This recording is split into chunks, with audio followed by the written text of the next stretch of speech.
আসসালামু আলাইকুম বন্ধুরা, কেমন আছো তোমরা সবাই? আমি কিন্তু মধ্যপ্রাচ্যের দেশ ওমান থেকে তোমাদের জন্য ভিডিও বানাইতেছি, বুঝছো? আর তোমরা সবাই জানো এখানে প্রায় 8 থেকে 9 মাস প্রচুর পরিমাণে গরম থাকে। আর গরমের দেশ হওয়াতে এখানে কিন্তু প্রচুর পরিমাণে এয়ার কন্ডিশনার আর রেফ্রিজারেটরের কাজ হয়। কিন্তু ডিসেম্বর থেকে ফেব্রুয়ারি পর্যন্ত এই 3 মাস শীতের সিজন হওয়ার কারণে কাজের চাপ একটু কম। যার কারণে আমি কিন্তু আমার স্টোরটা খুঁজে দেখতেছি, নষ্ট যেসব এসি আর ফ্রিজগুলো আছে এগুলারে ঠিক করে রেডি করে রাখবো। তো যাই হোক বন্ধুরা, আমার সামনে নষ্ট একটা ফ্রিজ দেখতেছো, আর এটার আজকে আমি ঠিক করব, যার সম্পূর্ণ প্রসেস এই ভিডিওর মাধ্যমে তোমাদের সাথে শেয়ার করব। ভিডিওটা কিন্তু সম্পূর্ণ দেখবা, বুঝছো? আর যদি ভিডিওটা ভালো লাগে তাহলে ভিডিওতে একটা লাইক করে দিও, আর চ্যানেলটা সাবস্ক্রাইব করে রেখো, কেমন?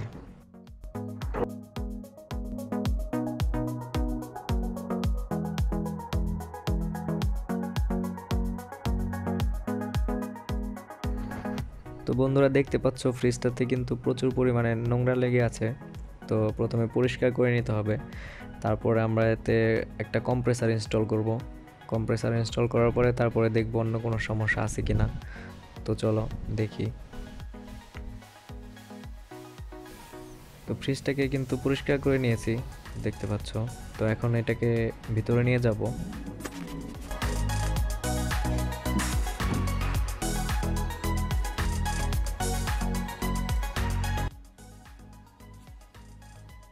তো যেমনটা বলছিলাম বন্ধুরা, তো এটার জন্য একটা কম্প্রেসার লাগবে। তো আমার কাছে একটা পুরাতন মিনি ওয়াটার কুলার আছে, সেই ওয়াটার কুলারের কম্প্রেসারটা এখানে ব্যবহার করব। তো চলো এটা খুলে নিয়ে আসি।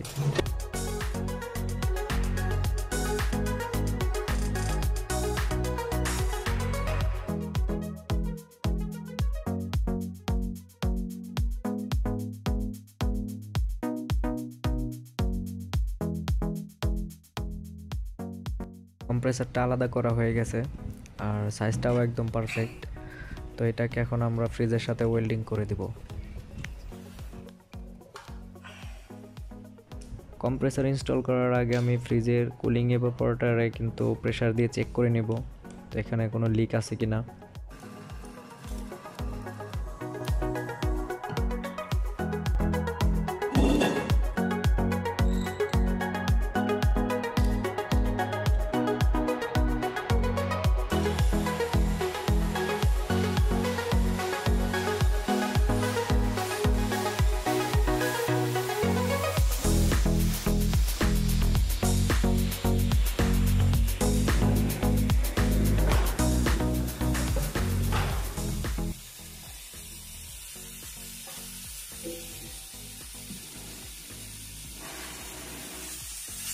তো বন্ধুরা, যেমনটা বলছিলাম, দেখতে পাচ্ছো প্রেসার দেওয়ার পরে কিন্তু কুলিং কয়েলের ভিতরে একটা লিক খুঁজে পাইছি।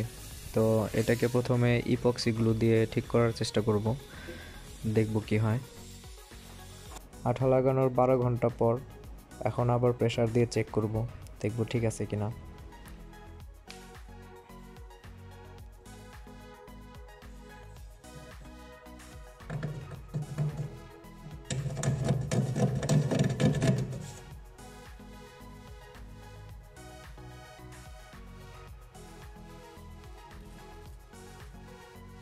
তো বন্ধুরা, দেখতে পাচ্ছ আঠাটা কিন্তু কাজে লাগেনি। তো এখন আমরা সম্পূর্ণ কুলিং কয়েলটা চেঞ্জ করে দেব, এর পরিবর্তে নতুন একটা কুলিং কয়েল লাগাবো।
বন্ধুরা, এখন দেখতে পাচ্ছ আমাদের ফ্রিজার ইউনিটটা সম্পূর্ণ রেডি। এখন জাস্ট কম্প্রেসারটা ওয়েল্ডিং করার পালা।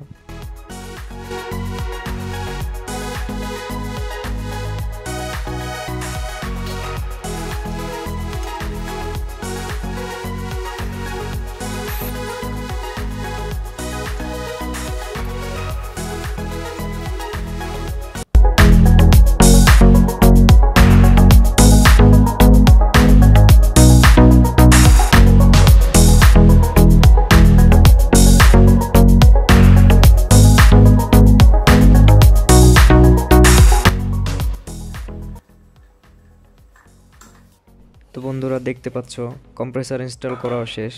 এখন ভ্যাকিউম করে জাস্ট গ্যাস চার্জ করে দিলেই আমাদের ফ্রিজটা ব্যবহার করার জন্য সম্পূর্ণভাবে প্রস্তুত।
আলহামদুলিল্লাহ, এখন আমাদের ফ্রিজটা সম্পূর্ণভাবে রেডি।